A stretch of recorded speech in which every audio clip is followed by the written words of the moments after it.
வாங்க இன்னைக்கு நம்ம முழு பச்சை பருப்பில் தோசை எப்படி செய்கிறதுன்னு பார்க்கலாம். சுலபமான முறையில் நாம் செய்யலாம். அதுக்கு நான் இந்த முழு பச்சை பருப்பை ஒரு 2 மணி நேரம் ஊற வச்சு எடுத்திருக்கேன். நீங்கள் இது நான் காலையில் செய்கிறதா இருந்தால் நைட்டே ஊற போட்டுக்கோங்க. ஈவினிங் செய்கிறதா இருந்தால் நீங்கள் காலையில் ஊற போட்டுக்கோங்க. இது அப்படியே இதை நீங்கள் போடும்போதே கூட கொஞ்சம் போட்டுக்கிட்டால் நம்ம இதை சுண்டலாகவும் பாதி செஞ்சு சாப்பிடலாம். இது ரொம்ப உடம்புக்கு ரொம்ப நல்லது. இங்கன்னா இந்த முழு பச்சை பருப்பை நான் ஊற வச்சு எடுத்துட்டேன். இதை நாம் வாங்க அரைக்கலாம். முழு பச்சை பருப்பில் நாம் என்ன சேர்க்கலான்னா,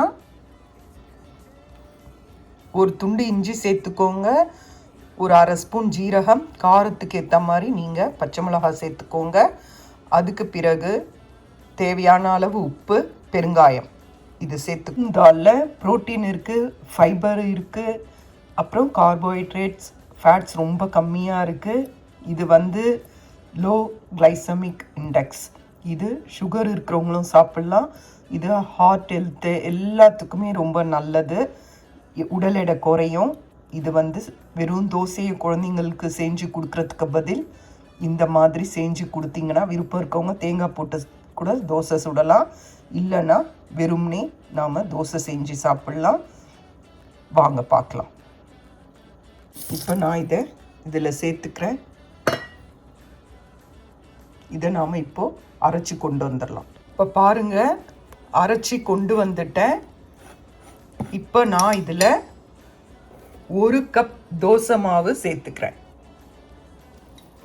சேர்த்து நல்லா கலக்கிக்கோங்க. அதுக்கு பிறகு கொஞ்சம் தேவையான அளவு உப்பு சேர்த்துக்கோங்க, கொஞ்சம் பெருங்காய பொடி சேர்த்துக்கோங்க. நாம் இதை வெறும் தோசையாக சாப்பிட்றதோட இந்த மாதிரி சேர்த்து சாப்பிட்டிங்கன்னா நமக்கு நம்ம உடம்புல ஜீரணமாகிறது ரொம்ப பொறுமையாக நடக்கும். உடனே செரிமானம் ஆகிடாது. இந்த மாதிரி ஃபைபர் இருக்க பொருளெல்லாம் சேர்த்து சாப்பிட்டிங்கன்னா நம்ம உடம்புக்கு ரொம்ப நல்லது. சுகர் இருக்கிறவங்களுக்கெல்லாம் ரொம்ப ரொம்ப நல்லது.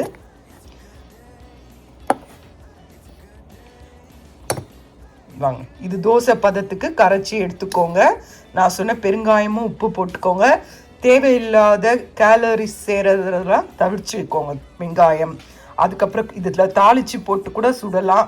ஆனால் அதெல்லாம் நமக்கு தேவையில்லை, அது எக்ஸ்ட்ரா கேலரிஸ் தான். அதனால் நீங்கள் இந்த மாதிரி கலந்து வச்சுக்கோங்க. வாங்க பார்க்கலாம். பாருங்கள், மாவை நல்லா கலந்து வச்சாச்சு. தோசை மாவு பதத்துக்கு கரைச்சிக்கோங்க.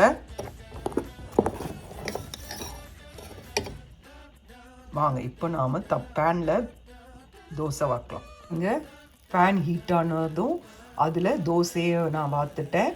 இப்போ உங்களுக்கு இது பிளெயினாகவும் செய்யலாம், இல்லை இதுக்கு மேலே வெங்காயத்தை தூவி உங்கள் வீட்டில் ஏதாவது பொடி வகைகள் இருந்தால், கொள்ளு பொடியோ எந்த பருப்பு பொடியோ எது இருந்தாலும் இது மேலே அப்படியே தூவிட்டு நல்லா சூடாக கொடுத்தீங்கன்னா சூப்பராக இருக்கும்.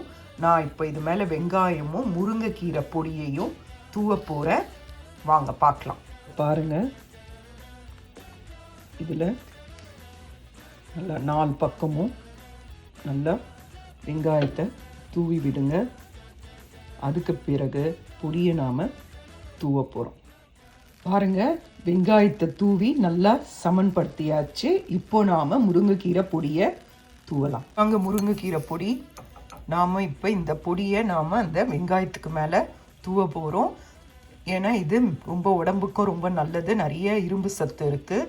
நீங்கள் இந்த மாதிரி முருங்கீரை பசங்க சாப்பிட்லனாலும் இந்த மாதிரி பொடி பண்ணி வச்சுக்கிட்டிங்கன்னா இந்த மாதிரி தோசையிலையோ இல்லை இட்லியோ பெரட்டி கொடுக்கலாம். வாங்க பார்க்கலாம். பொடி தூவியாச்சு. இப்போ நாம் இதை சுற்றி எண்ணெய் விட்டுடலாம்.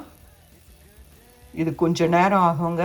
நல்லா செவக்க எடுங்க, அப்போ தான் சூப்பராக இருக்கும். இதை திருப்பி போடணுன்னு அவசியம் இல்லை, அடியில் நல்லா செவந்தாலே போதும். அதனால் இதை நல்லா செவக்க விட்ட பிறகு எடுங்க, சூப்பராக இருக்கும். உங்களுக்கு நான் காட்டுறேன். இப்போ நாம் இதை எடுக்கலாம்.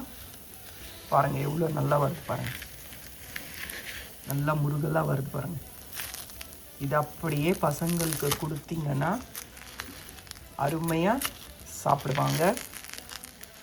பாருங்கள் எவ்வளோ அழகாக ரெடி ஆயிடுச்சு பாருங்கள். ஹெல்த்தியான பிரேக்ஃபாஸ்ட் ரெடி.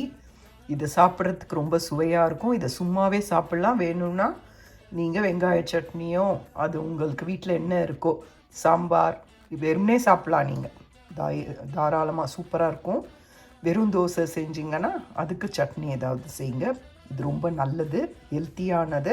அதே சமயம் கொஞ்சம் நேரம் எடுக்கும் செரிமானம் ஆகிறதுக்கு. அப்போது நம்ம சுகர் லெவலும் ஏறாது, ஹெல்த்தியாகவும் இருக்கும். இந்த மாதிரி செஞ்சு பாருங்கள்.